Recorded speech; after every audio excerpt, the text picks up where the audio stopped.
all of it looks absolutely next level. Nothing like this out there. I'm playing Cyberpunk 2077 for 20 hours right now. I am in love with it.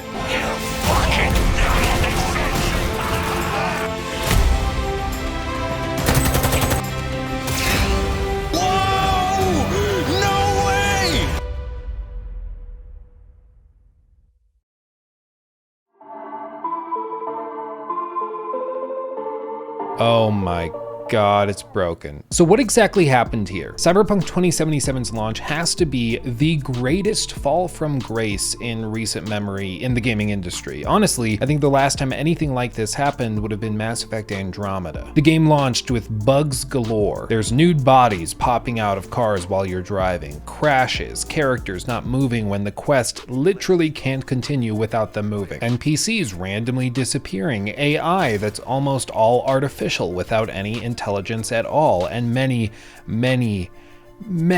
more. And beyond just bugs, there's also performance issues, which make the game effectively unplayable on PlayStation 4 and Xbox One consoles. Now, of course, this wouldn't have been an issue if, CD Projekt Red hadn't marketed the game as being available on PS4 and Xbox One and being playable and selling it to people for $60 a pop for each of those. They got themselves in trouble. Like I said, the last time this probably happened would have been around Mass Effect Andromeda or something like No Man's Sky, but in this case I think it's a little different. For one, No Man's Sky, for instance, was developed by Hello Games, which was a very small indie studio where Sony picked up the game and started marketing it once they saw the potential that was there. However, it doesn't change the fact that largely this studio was an unknown. People didn't know who they were or what they had done previously. All they knew is that this game that they were announcing and marketing looked pretty interesting. And so when the game ended up being basically unplayable and terribly glitchy, people were shocked, but it also wasn't a complete surprise for many people. For at least a few people. I mean, it doesn't take a genius to say that a studio of roughly a dozen people probably can't deliver on industry-shaking features that not even big studios with thousands of developers can accomplish. But I mean, that was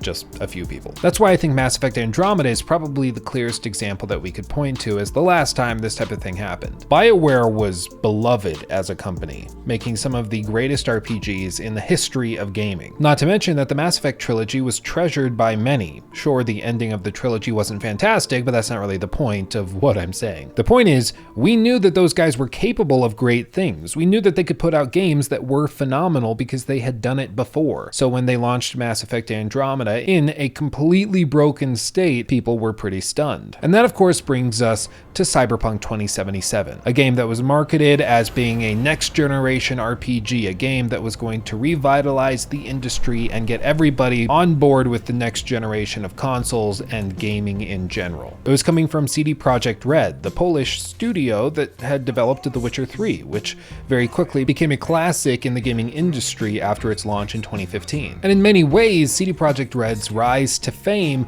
was directly caused and correlated to Bethesda's collapse. You see, Bethesda Game Studios launched Fallout 4 in 2015, just after The Witcher 3. The game at launch was broken for many people. It had Bethesda Game Studios' staple suite of bugs everywhere, and for some people even, such as myself, the game was unplayable. And it was directly in response to Bethesda Game Studios' really anti-consumer practices that CD Projekt Red was able to climb the ladder of public opinion. They put out free DLC everywhere. They did things that made it seem as though they cared more about the customer than the quote-unquote business that they were involved in. They put out all sorts of press releases saying that they respected gamers' money and that's why they were giving out all of these things for free, and that they were always going to respect gamers' money first and foremost and not put out things that were broken or weren't worth the customer's time and hard-earned cash. Now, I know right now that sounds kind of ridiculous, but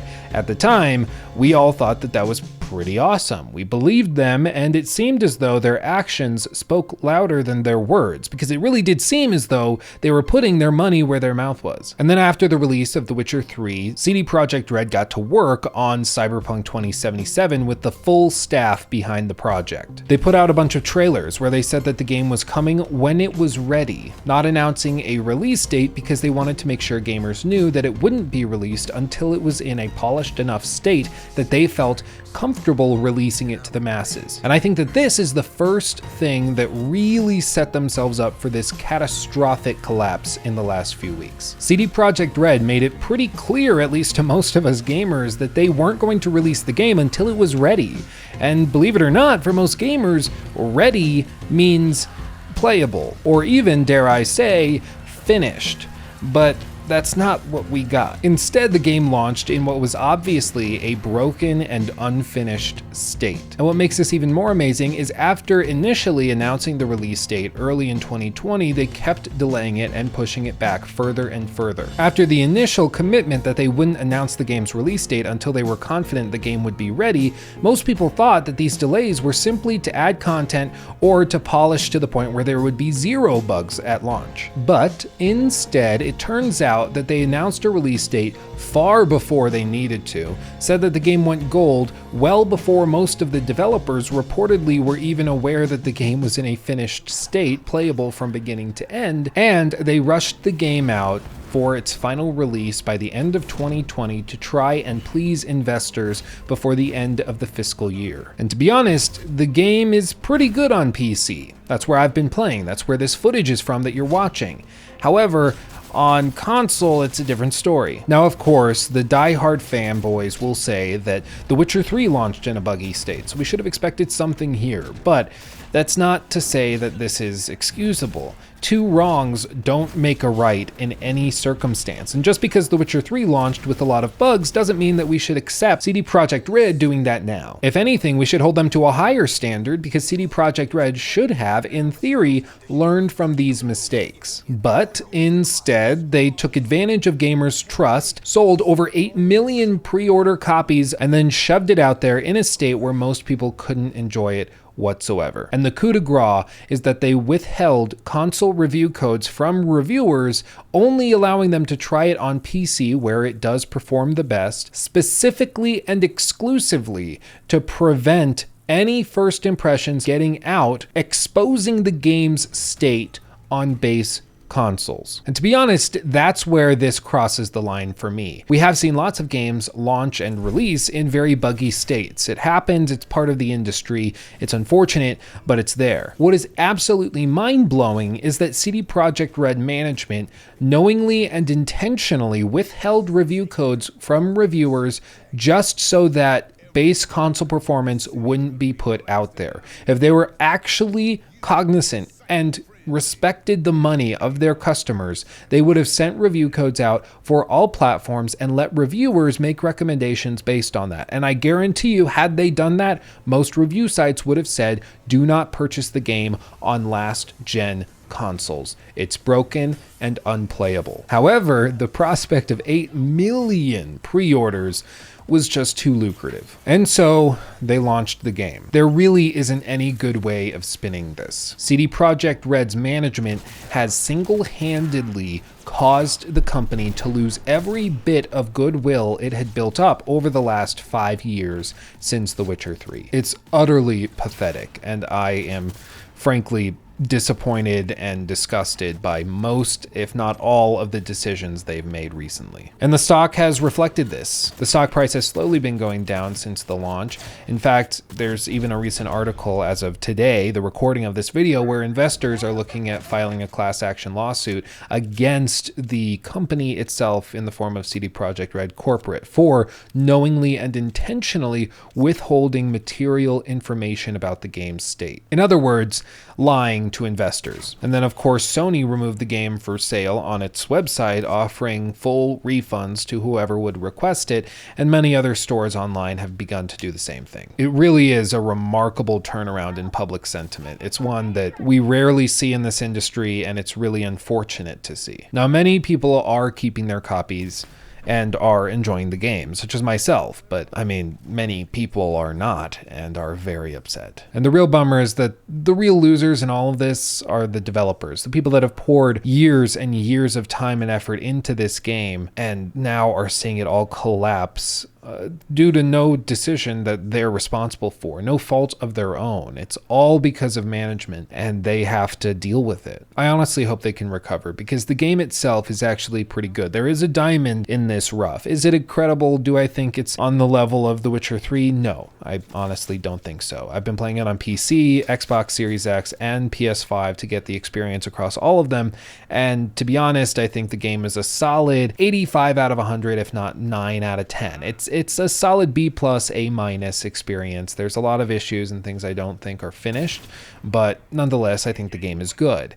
It's just unfortunate that more people won't be able to experience that game. But that brings us to the main question here. Was this just the best that they could do, or did they intentionally rush out an unfinished product to get quick cash? Honestly, I think it's probably both. The developers were pressed for time, but at the same time, we can't ignore the reality that this game has been in development for 5-6 years full-time, and for 8 years if you include all of the pre-production that they did beforehand.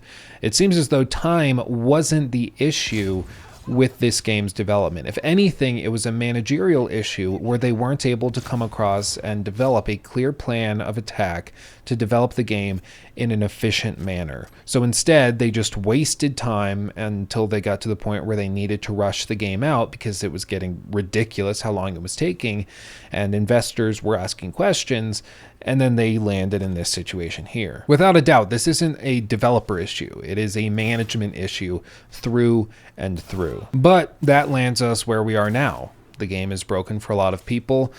Some are enjoying the game and think that it is still pretty fantastic if you can get through all the bugs, but as of right now, we're kind of in limbo. CD Projekt Red has said that they're going to let their developers go on vacation and holiday for the Christmas season, which I think is good. They definitely have earned it and probably need a break before they come back and try to clean up and pick up all the pieces. Realistically, we can expect to get some details on patches and fixes sometime in January or February, but realistically, the game won't be in its finished state probably until the summer. Either way, I'm going to continue work preparing for the major critique of the game that I will be doing. I'm playing through the game, like I said, on 3 different platforms, 3 different origin stories, and 3 different character loadouts and styles of play, so I really am pushing this thing to its limits. I think it's going to be a pretty cool video. My last major critique of this scale was, of course, for The Last of Us Part 2, and that ended up being 5 hours long, so this one's going to be an animal. By the way, if you want to see that Last of Us video, I'll have it linked below. But let me know what you think of all of this in the comment section below.